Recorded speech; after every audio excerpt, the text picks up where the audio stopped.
Good morning, ladies and gentlemen, dear speakers and guests. A very warm welcome to the Medmal Insurance Risk and Safety Symposium on behalf of ANIA and ANIA Foundation. I am really honored to introduce the symposium as a part of the 2020 global meeting of the International Gynecological Cancer Society. So, what is the role of the National Association of Insurers at the Medical Congress? First, let me proudly mention the long-lasting collaboration with Campus Biomedico, leading institution, as you know, in prevention and protection, as well as in exploring new fields through research. As you might imagine, spreading the culture of prevention, enforcing screening and early detection are in the DNA of all insurance companies. Our social commitment is every day more and more evident and tangible. Health insurers offer periodic checkups and prevention campaigns, constantly introduce more and more innovative procedures like DNA testing, finance organizational innovation, require healthcare providers to enforce quality control procedures. These initiatives, together with a culture of measurement, contribute to reduce errors and medical malpractice. We care about prevention. We care about population health. We care about safety and well-being, and must cooperate with the medical community to achieve improvements. Giving a closer look at your field, women's health, in our 3 years experience on the road, we delivered nearly 1,000 free gene consultations, leading to the discovery of suspected pathogens unknown to the patient in quite an impressive 8% of cases. We have also been deeply impressed by the low propensity to prevention. Over 20% of the women we met, 1 out of 5, said they didn't see their gynecologist in the past 5 years. And these people are often the same who sue their doctor when something goes wrong without doing their part. Let me hold these thoughts on prevention and patient empowerment to introduce another complication. In the past 20 years, we have all been experiencing a growing health awareness and the improvement of population health, which in most countries shifted patients' needs from receiving effective treatments to receiving certain of healing. In parallel, we observed a positive trend with improved patients' rights and a protecting environment defined by law.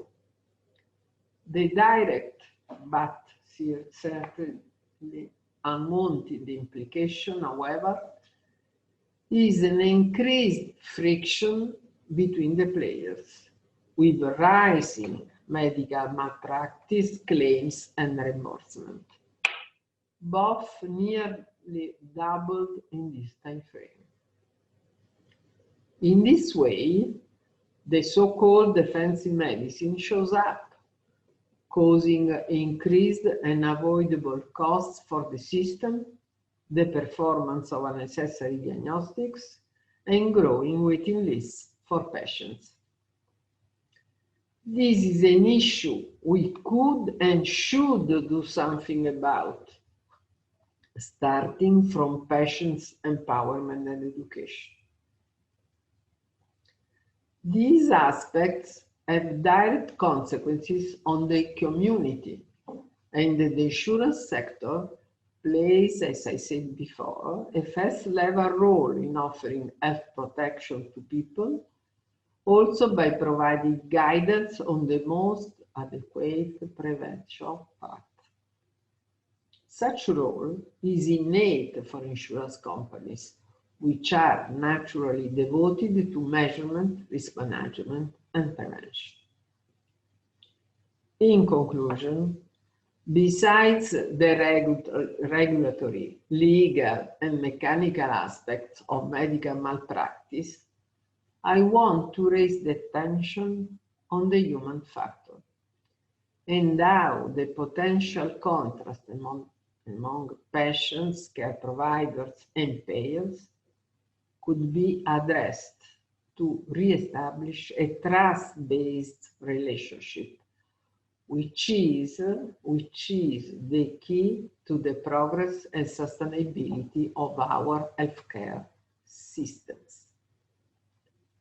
Now, let me once again welcome you to this symposium, wish you a productive day, and I leave the floor to Mr. Umberto Guidoni, our Business Director and General Secretary of Fondazione ANIA. Thank you.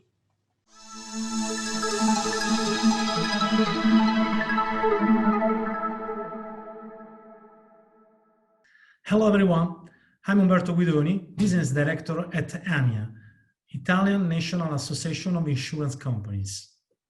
First of all, I want to thank Campus Biomedico University Hospital for inviting me and the insurance market to attend to this section in the context of such important event as the International Congress of Gynecology. I'm very honored to have an opportunity for a discussion on such delicate topic as clinical risk management. Our association has been collaborating with this primary medical center in the last years, and this is a new occasion to collaborate. Risk management in the healthcare system plays a vital role in minimizing or eliminating legal, financial, and healthcare-related risks. The adoption of a good model of risk management doesn't only avoid that adverse event like death or severe personal injuries occurred in hospital, but can also contribute to make healthcare facilities more insurable and insurance company less prevented in respect of medmal risk.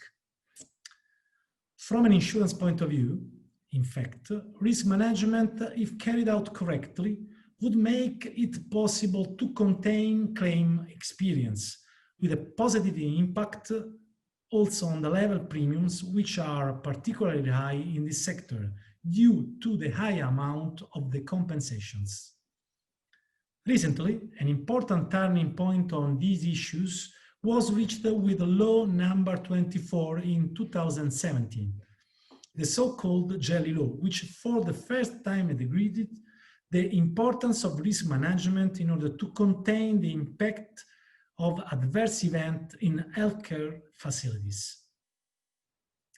Jelly Law is the first national regulation that treats comprehensively issues on safety of treatments and the professional liability of medical staff, filling a legislative gap that has contributed to the spread of defensive medicine and the growing difficulties for hospitals to find suitable insurance coverage. In the past year, the absence of a proper system of risk management has caused a significant reduction of the insurance offer in this field, obliging some regions to set up for the payments of medmal claims an ad hoc regional fund. Some of them have adopted a mixed system with high threshold of self-retention. This situation is reflected also in the premium trend. In 2018, we can observe that the total premiums for medmal policies amounted to 730 million euros. In particular, in public healthcare facilities, premiums fell slightly to 265 million euros, in percentage minus 2.9%.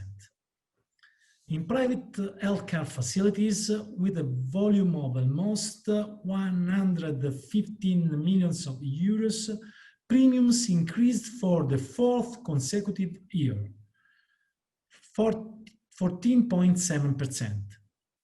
Premiums relating to healthcare staff coverage, 234 million euros, recorded a sharp increase, 7.3%.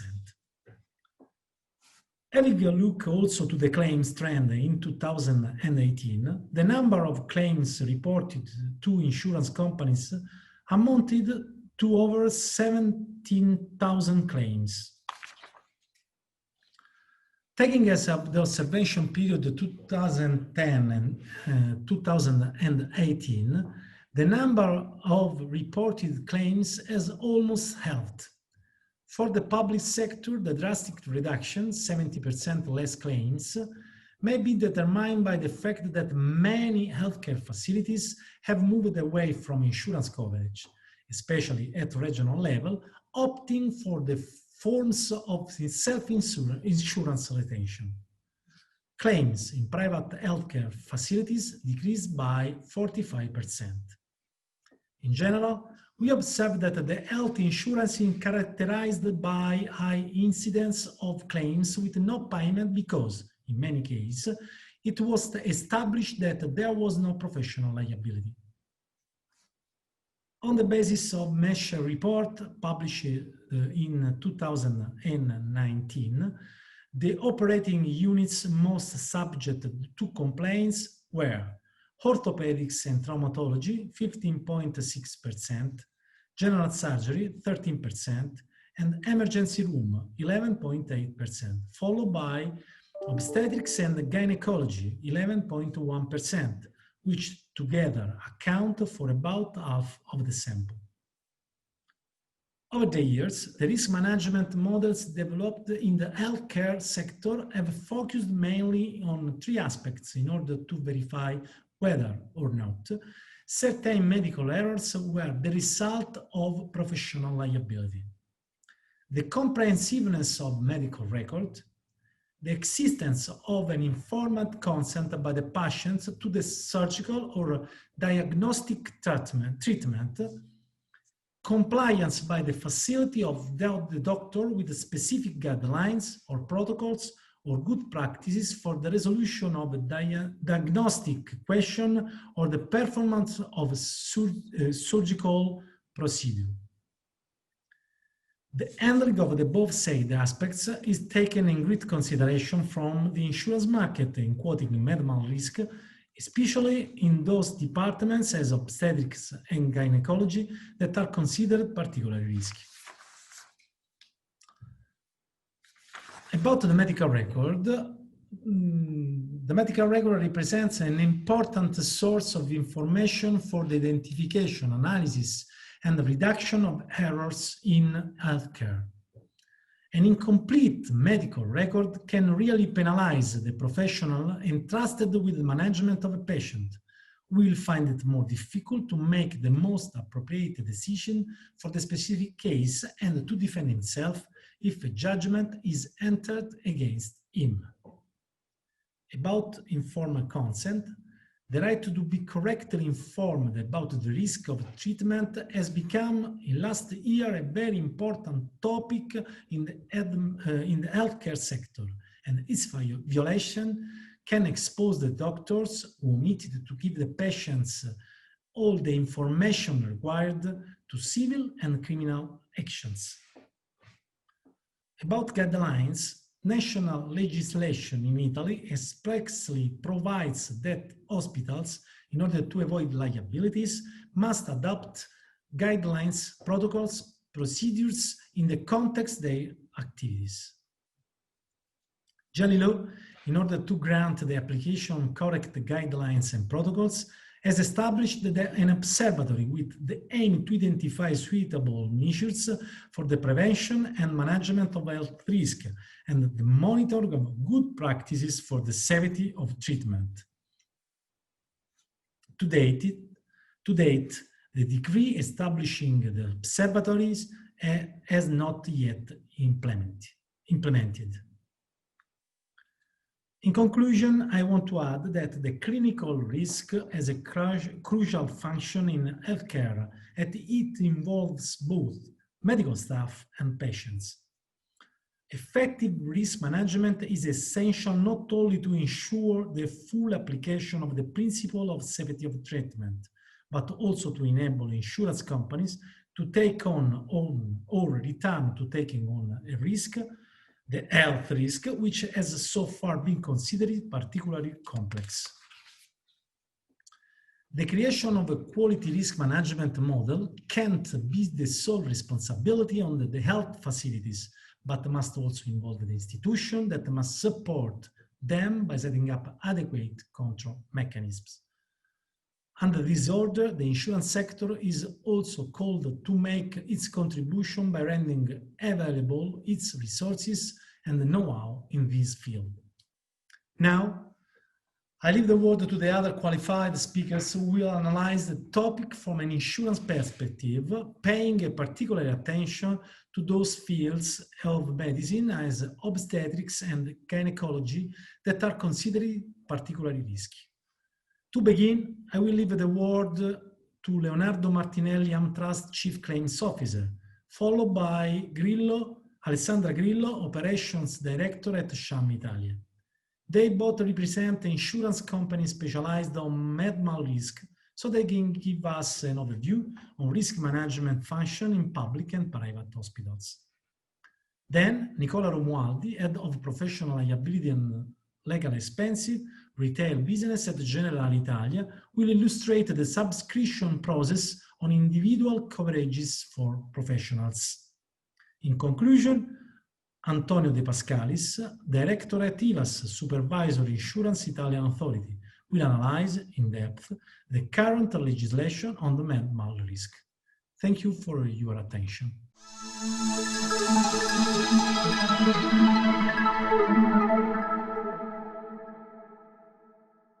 Good morning. I am Nicola Romualdi for Generale Italia, and I am responsible for professional and medmal liability for retail markets. Before starting, I would like to thank ANIA and IGCS for having invited me to this 2020 global annual meeting. Okay, we can start, and today I would like to go through a short analysis, a brief analysis of the main aspects and characteristics and critical aspect as well of the coverages in case of gynecology and obstetrics specialization. I would like to start from the main goal of the coverages, and which is to protect the personal heritage of an healthcare professional in case of errors, and coverage limits will be fixed on the basis of her own specialization. What we can say is that not all the specialization are represent the same risk. So some of them are more than others, imply significant risk of committing errors. For example, orthopedics and traumatology, plastic and reconstructive surgery, and gynecology and obstetric, as we told at the beginning. To go through this analysis, we must start from the medical malpractice claim trends, which is very important to understand how to assume a risk and how to fix the limits of the policies in terms of maximum sum exposed and even deductibles or exclusions or whatever. I'm sorry that the two figures in this slide are not translated. I didn't manage to do that because our images. In any case, going through some tips that we picked up from a report marsh the 2019, in this year, 13,500 Medmal claims were recorded, and we're talking about claims notified between 2004 and 2018 related to medical activities, medical activities performed in 66 public hospitals. As you can see in the figure on the left, gynecology and obstetrics represent the 11% of the total claims occurred in the gynecological departments. And then in going to focus of gynecology and obstetrics, you can see that the most relevant errors occurred during surgery, 36%, or cesarean section, 33%. We go to the next slide, where we focus a little bit on another aspect of the claims, which is the economic impact of this kind of claims, and the economic impact which are very different per specialization. And as you can see on the figure, in the figure on the right, gynecology and obstetrics represents the 26% of the overall amount paid for Medmal. An interesting analysis is even to see the average amount paid or reserved in claims for claims in different specialization. And as you can see in the two figures below, if you keep in consideration the average amount paid in general, you can see that gynecology and obstetric is much higher than the other specialization, even on the paid sum that considering the amount reserved. If you want to go through a little bit an analysis of it per event and not specialization, which means that the claims analyzed were analyzed for type of event, which means surgery, which means diagnostic, which means natural birth or a cesarean section. We see, and the evidence is that the cesarean section is the most relevant average amount paid, with €500 million and 348,000 as average amount reserved. All this kind of information that we we talked about before are confirmed even in the top claims analysis, especially in gynecology and obstetric claims. Errors occurred during cesarean sections account for 32% of the overall claims registered in gynecology and obstetrics units and departments. The first place is errors occurred during surgery. In any case, errors occurred during cesarean sections are also the most relevant cost. Due to these reasons and the high number of errors affecting the gynecology and obstetric departments, insurers during the years have reduced the risk by excluding from the coverages all those activities that are closely linked to the cesarean section or natural birth, if not strictly necessary and not needed by the physician during his work. Always talking about claims, which is very important, probably is the base to have a correct and a proper underwriting in this case, but even normally in no motor coverages. the observation of claims is probably the best and the most important focus you have to do to have a proper coverage and a proper and a correct policy. It's important to see, even in gynecology and obstetric, to analyze the type of injuries. So we have a severe or minor disability or death of newborn child, and damage to the mother of the newborn child, which can sometimes also lead to death. Point of attention is that these kind of damages can be paid to more subjects or more patients at the same time, as we were talking, because you could have some paid to the newborn child, the mother, at the same time. The main feature for this kind of claims is low frequency, reputational risk, significant economic damage. In the two figures below, we reported two rulings by the Italian courts because they are very interesting and important. It is very important to see how the cost of a claim is built. In 2019, a ruling by La Lamezia Terme Court, where Generale Italia is the insurance company of one of the two doctors involved in the claim. The Catanzaro Public Hospital and two doctors involved have been sentenced to pay both pecuniary and moral damage as follows, which with an important and the main part paid to the minor, and another important sum paid to the two parents, both parents, and then sisters, and then you have legal expenses and interests.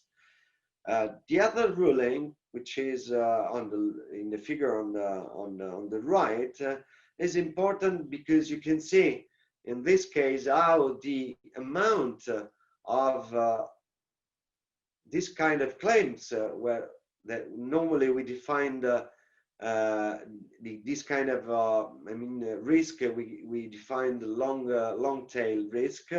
And then you can see that during the life of the litigation, even the amount paid or sentenced and in that is obliged to the doctors can change.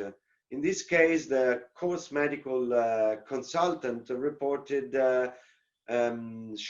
severe damages to a newborn child caused by cerebral hypoxia occurred during the cesarean section.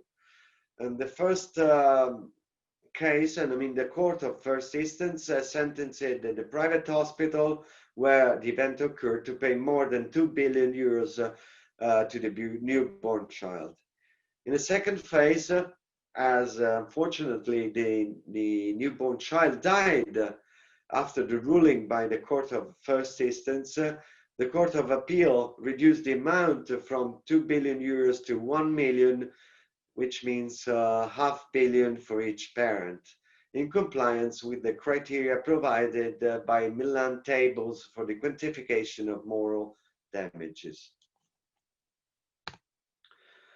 Okay, after that we can say, and we can talk a little bit about the risk assessment and the risk the approach of the underwriting in this kind of specialization, and Generale offer coverage to professionals specialized in gynecology and obstetrics, but protecting their personal heritage from third-party claims.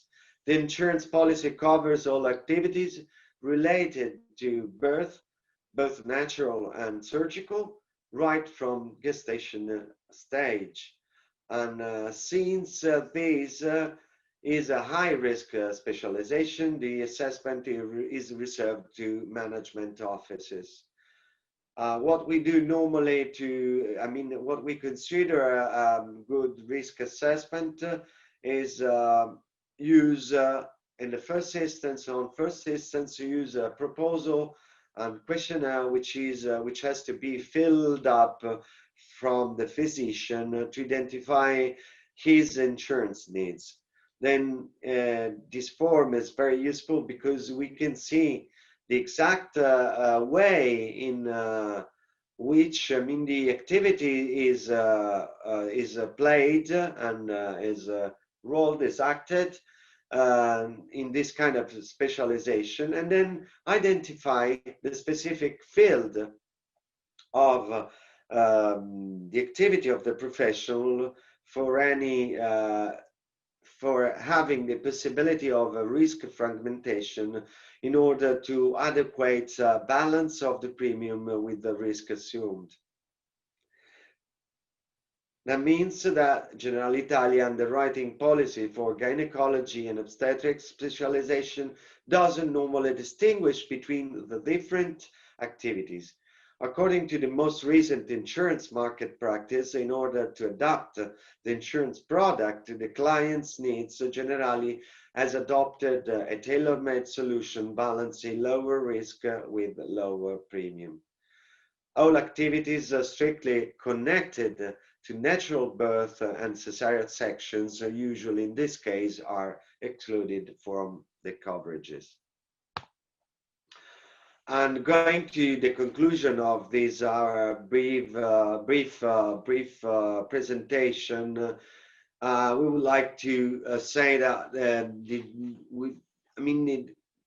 there might be a joint venture between the scientific environment and insurance companies, because all the environment and the entire community must prevent the occurrence of medical errors through the following activities. And this is the role of the scientific environment to support the development of university scientific research, careful and diligent application of medical protocols and guidelines, and correct scientific information.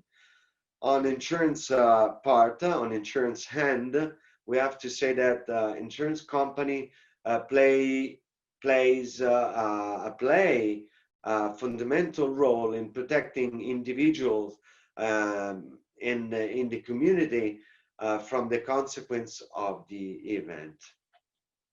So thank you very much. Thank you for your attention, and please do not hesitate to contact me through ANIA if you have any further questions, and material probably is available with the act of the meeting. Thank you very much again.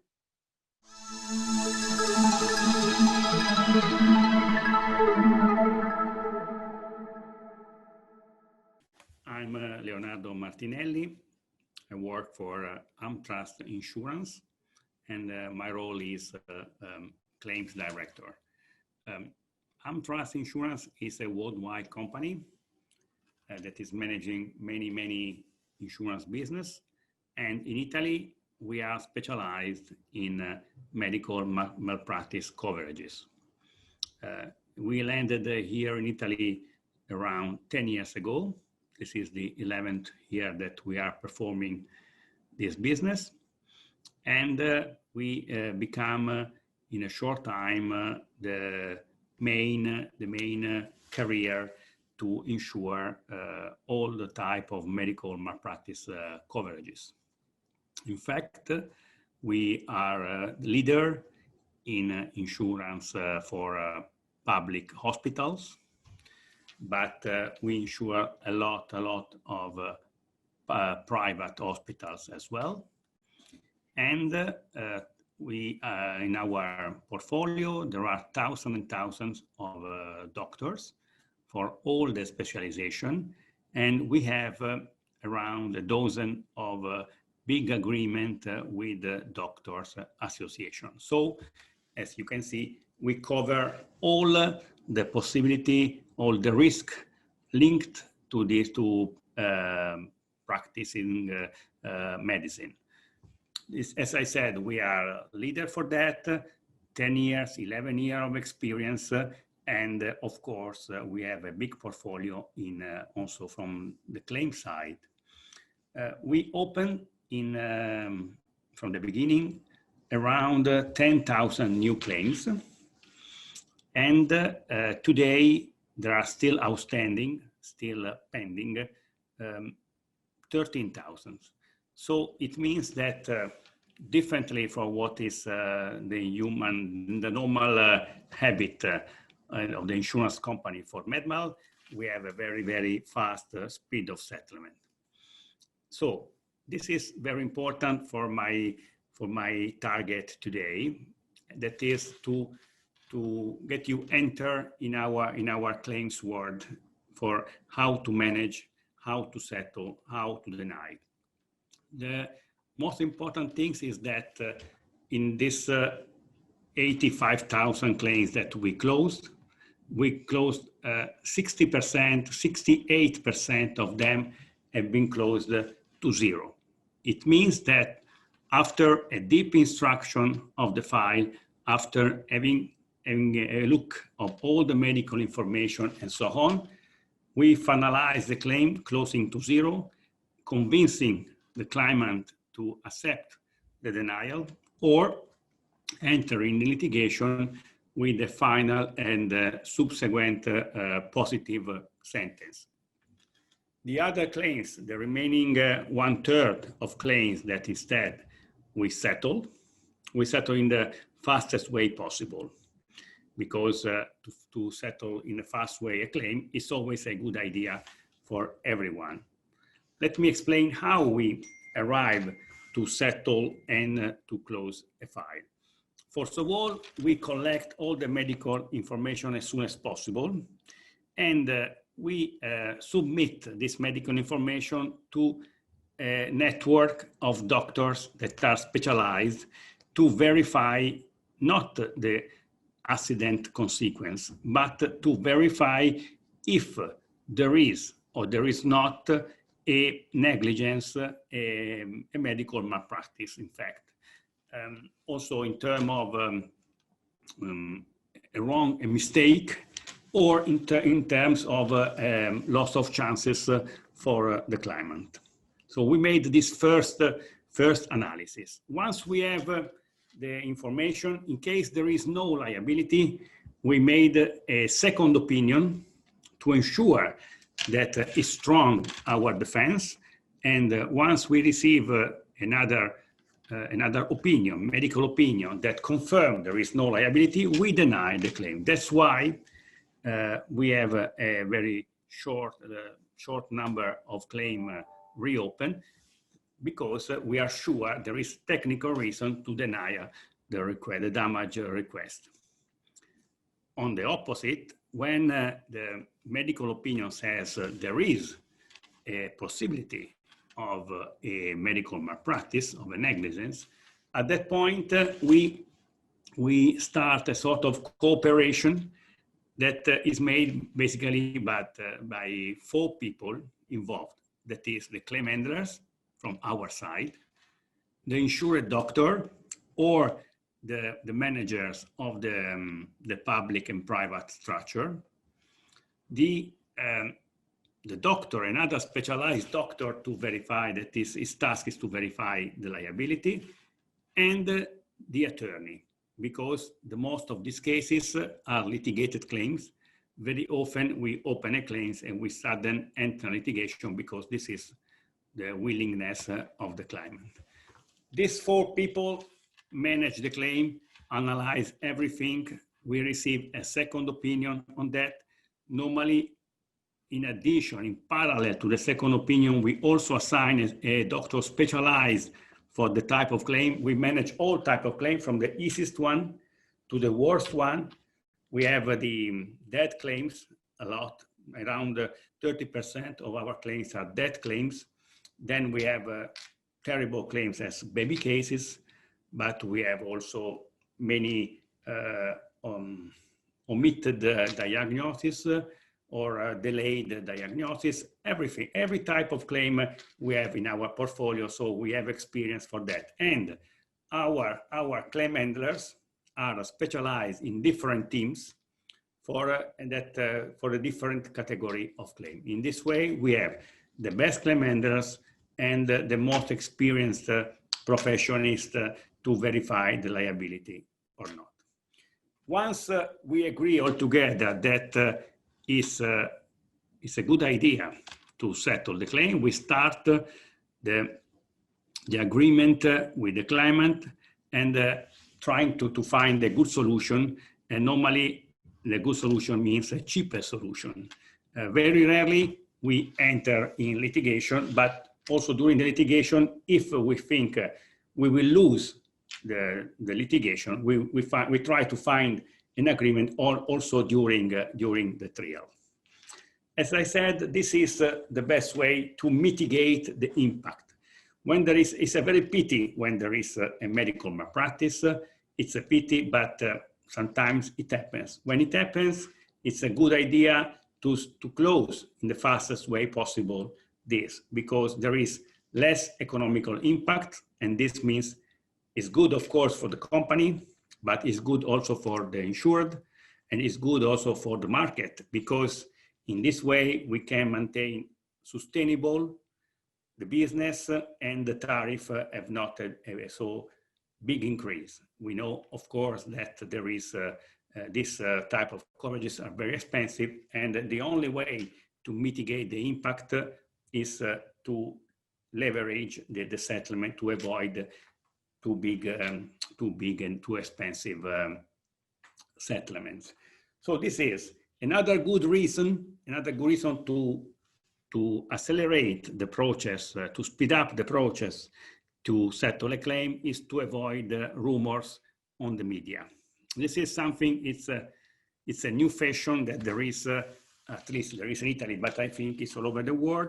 Attorney likes a lot to take contact with the media, and this creates also very often problems, because then there is it's never explained exactly what really happened. It's something that can capture the attention of the people that look at TV show or are reading a newspaper or a magazine. So to avoid the impact of the media, the negative impact of the media, it's, as I said, really, I can repeat this. We have to settle this in the fastest way possible, creating the cooperation and collaboration with our insured. In this way, we can provide the best service possible. We are at disposal of our insured to mitigate the impact of a negative situation, because there is no doubt that this is a very negative situation. So I hope having given you a wide idea of what AmTrust Assicurazioni is, and in particular, how we are organized, how we manage, and also some figures for the claims department. Again, we are 11 here that are in Italy. We are going to stay here for a long time, and to remain the most important company in Italy and probably in Europe for the medical malpractice. So thank you for having invited me, and have a good time.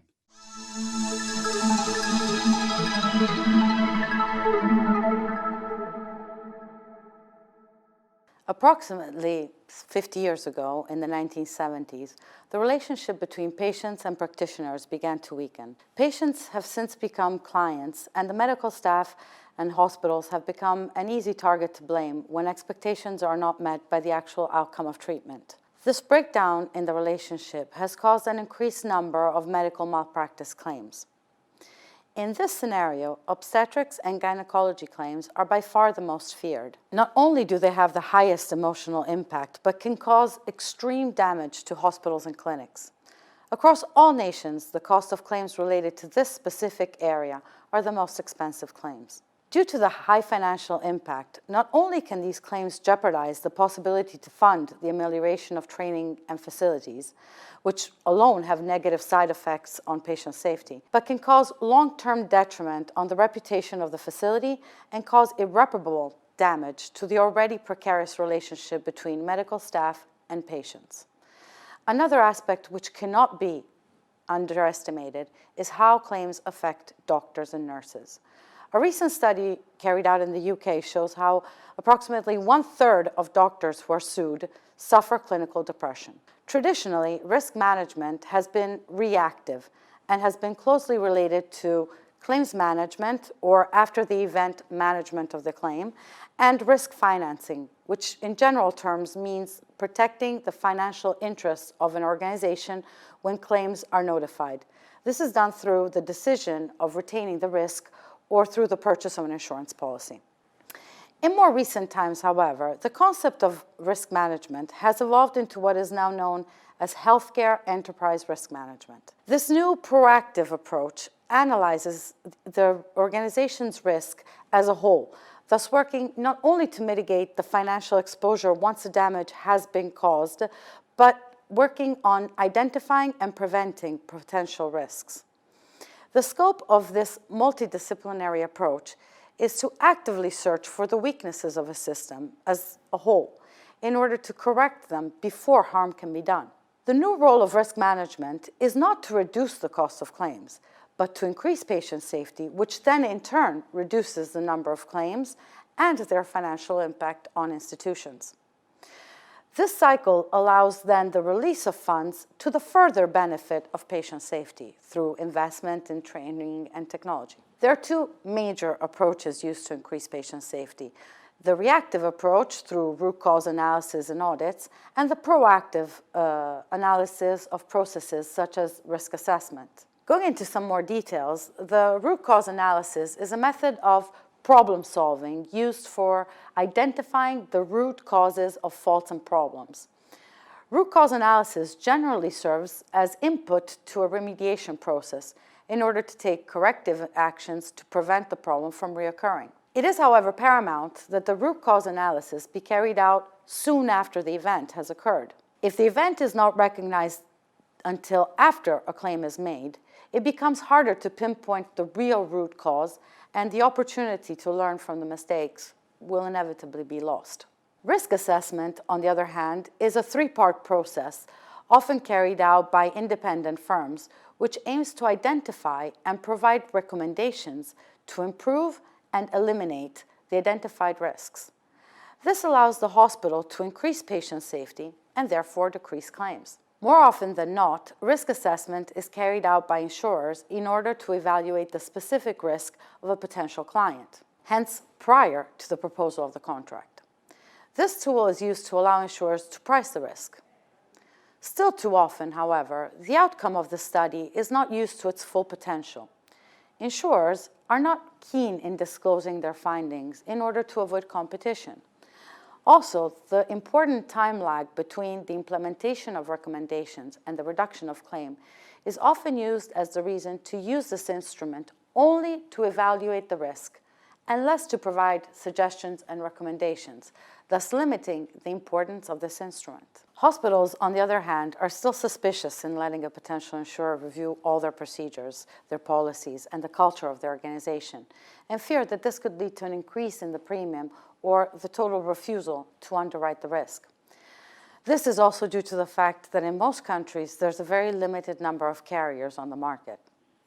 In addition, hospitals are not always keen in taking advice from entities which are not part of the scientific world.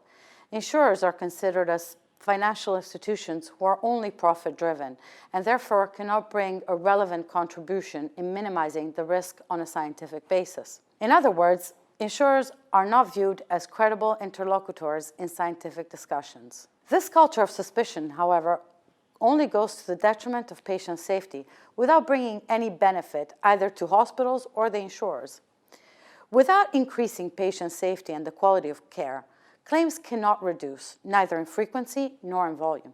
Premiums will therefore not decrease, while the relationship between medical staff and patients is far from being mended. Risk management must transform itself from a money-saving tool to a tool directed in liberating funds for investment. Instead of paying claims, some should be conveyed to funding patient safety-oriented initiatives, such as training, technology, ameliorating procedures, processes, and the culture of the organization as a whole.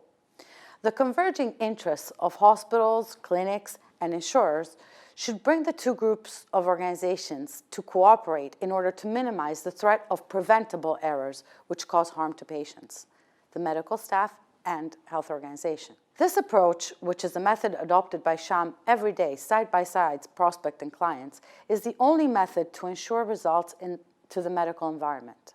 Insurers, whilst they can never replace the scientific know-how of doctors and medical institutions, can provide assistance due to the amount of data collected.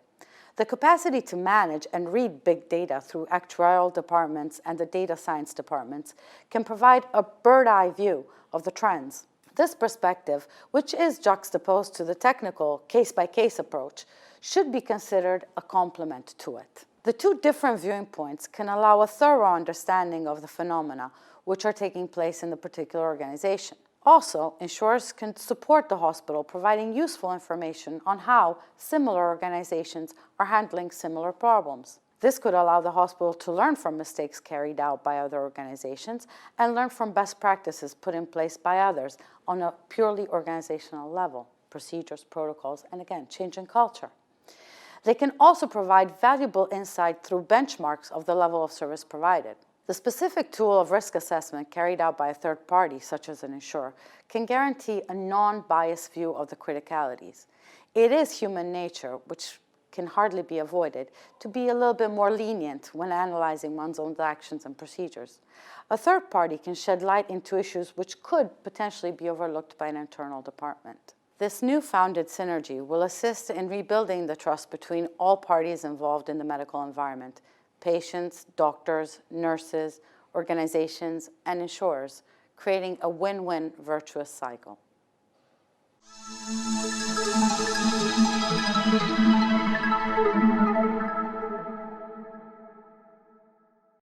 Ladies and gentlemen, in my capacity as head of the Research and Data Management Directorate of IVASS, the Italian supervisory authority of the insurance sector, I am very thankful to ANIA for offering me the opportunity to give an overview on the clinical risk from the perspective of the insurance regulator. I will discuss the situation of the insurance for medical liability in Italy by presenting the main figures of the sector. I will also talk about the future evolution in the light of the changes of the regulatory framework. Healthcare facilities, health professionals and patients can be protected against the clinical risk by an insurance cover against medical malpractice, which belongs to the general liability insurance class. IVASS has been actively monitoring the penetration rate of these insurance products in the Italian market by making sure the insurance companies operating in the sector are solvent, and by carefully assessing the complaints of policyholders and patients who feel insufficiently protected by the insurer.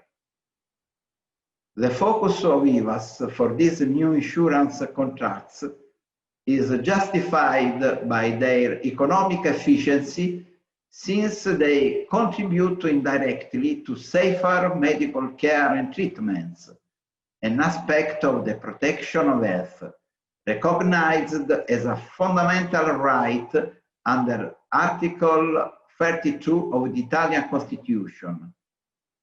The aging process in Italy has significantly increased health spending, currently amounting to slightly over 10% of the GDP in most advanced countries, Italy included. The huge number of medical procedures performed creates risks. According to a recent study, medical errors are the third death cause in the United States. Insurance is the most natural instrument that contributes to manage this risk. In contrast to its crucial role, insurance protection against medical errors suffers from low levels of effectiveness and efficiency. Low effectiveness emerges when patients who have undergone inadequate medical treatment are not indemnified, or compensations are not directly related to the risk covered. Unsatisfying efficiency manifests itself whenever liquidation time or claims servicing costs are too high. These two problems are not country-specific, and a vast amount of international literature highlights their coexistence across countries. A common reaction to low-quality insurance protection is defensive medicine, which can both be active or passive. It's active whenever physicians perform procedures useless to the patient's health, with the only aim of avoiding prosecution. On the other hand, passive defensive medicine is less common and occurs when the legal risk discourages doctors from performing procedures, which might have been even life-saving. Defensive medicine is also widespread in Italy, and yet we have no evidence about its quantitative importance. Italian insurers have been progressively withdrawing from the provisions of covers to public healthcare facilities due to the complexity of determining the extent of compensation cost and related reserve amounts for the following main reasons. Complexity in determining the constantly changing legal framework. Very high reservation risks caused by the difficulty of correctly quantifying the provisions for claims that typically take years to settle. The claims outstanding typically need a year to close. Low profitability of the sector, with the values of the claims to premiums ratio often higher to 100, particularly for public healthcare facilities. There are also problems on the demand side, the most relevant being the complexity of the claims-made clause present in all the contracts currently available. Such a clause limits the application of the insurance cover to requests for compensation received from the policyholder and reported by the latter to the insurer during the contractual life of the policy. The law makes it compulsory for healthcare facilities to buy an insurance cover, but it also allows its replacement or integration by self-insurance. This latter option has been increasingly taken up by public healthcare facilities as a way to avoid high premium costs. In order to improve the supervision of this market, IVASS has been carrying out an extensive survey since 2015. The data shows that the premiums for public healthcare facilities are steadily decreasing, as well as the number of insurers, and that foreign insurers dominate this specific sub-market. This figure shows the amount of premiums to cover public healthcare facilities has dropped from 520 million to 232 in the decade 2010-2019, a less 55% decrease, while the number of insured facilities has fallen from 1,426 to 581. From this figure, you can see that in the same period, 2010-2019, the share of premiums collected by foreign enterprises has gone up from 51% to 88%, with two operators covering a large fraction of the market. The supervisory role of IVASS will be made easier in the future because the major foreign company active in the sector will transfer in the next few years all its contracts to an Italian company it has acquired in 2019, a fact that needs constant monitoring. Though is that since 2014, the value of resources allocated by public healthcare facilities for self-care retention exceeds that of insurance premiums. You can appreciate from this further figure that in the years 2012-2018, the amount of resources allocated for self-insurance retention jumped from 170 to 510 million, a plus 300% increase, against a decrease of less 36% of the premiums, totaling 271 million in 2018. I will soon touch again the issue of self-insurance retention. On the other hand, the premiums collected for private healthcare facilities and for healthcare professionals, mainly physicians and nurses, have increased.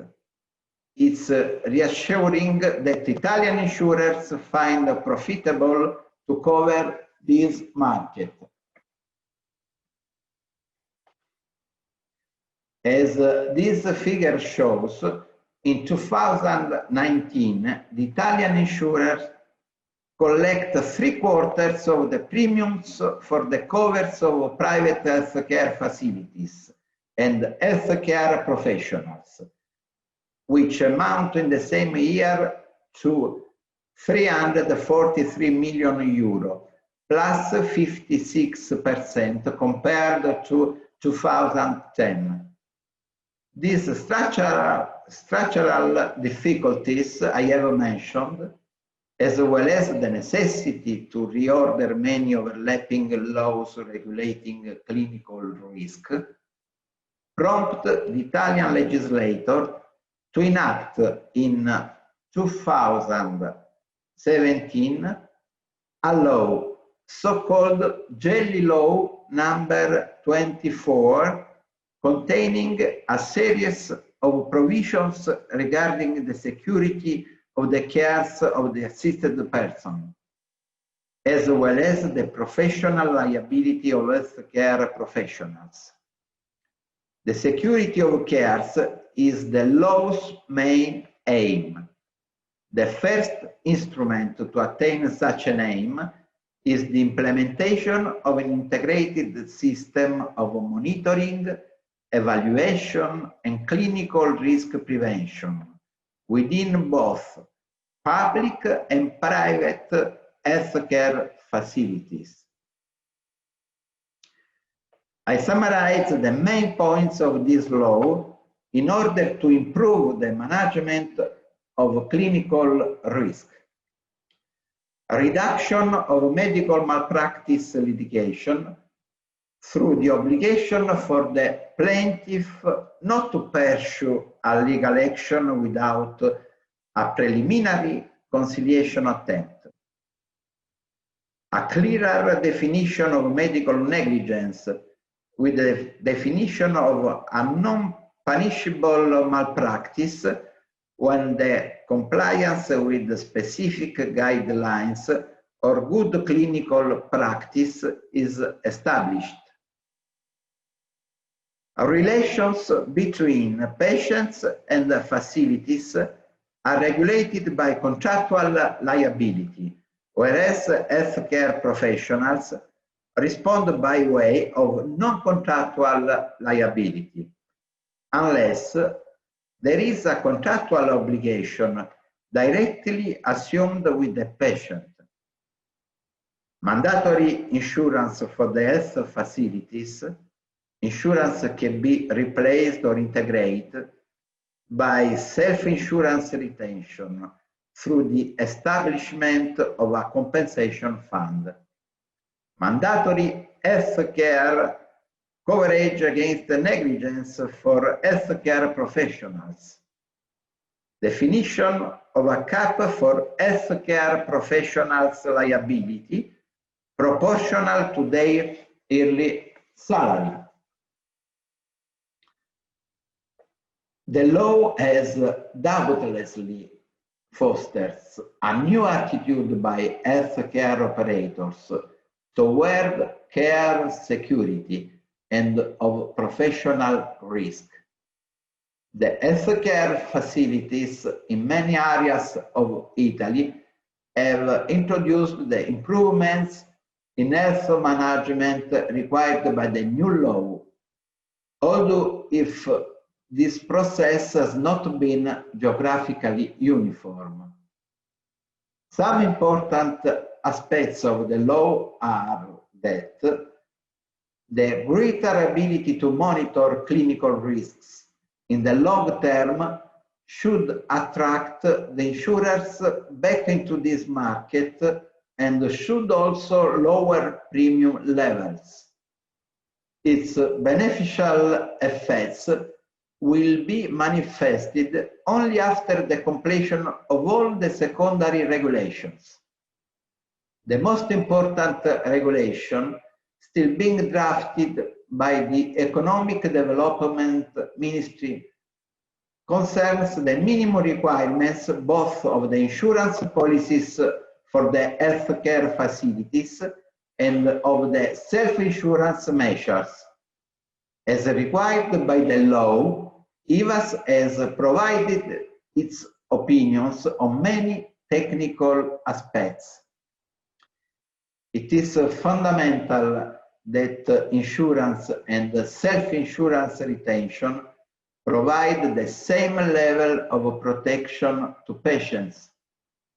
The number of healthcare establishments that choose to internalize the risk from medical professional liability by establishing specific funds are steadily increasing. This solution typically features a mixed form, with an insurance cover only for compensation above a certain threshold. The new regulation should avoid the risk of having funds not calculated according to actuarial criteria in the search of short and medium-term budgetary gains by providing clear guidelines for the allocation of such funds. In spite of these difficulties, the law will have a positive impact, even if some effects will be visible only in later years. This evaluation also takes into account that many of the measures introduced are in line with the international best practice proposed as possible solutions to reduce the use of defensive medicine and improve the management of medical liability. The renewed focus on clinical risk will contribute to increase the effectiveness of medical care also in the current pandemic emergency. We also expect a boost on the supply side of insurance, induced by a decree to be passed establishing indemnifications rules for non-economic damages, e.g.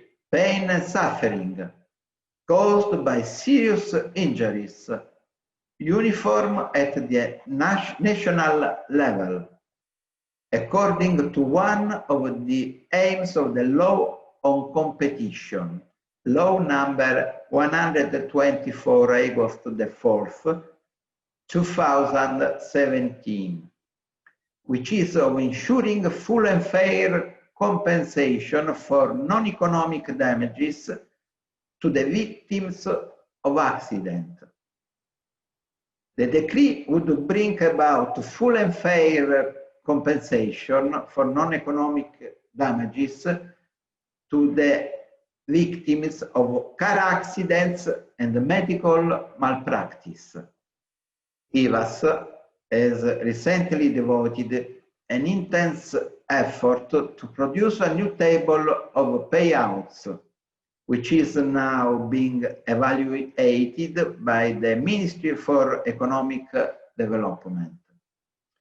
The impact of this table on the market of the medical liability insurance would be relevant, since it would decrease the overall uncertainty of the compensation for bodily injuries and therefore allow insurers to estimate more accurately their reserves, also thanks to a decreased fraud risk.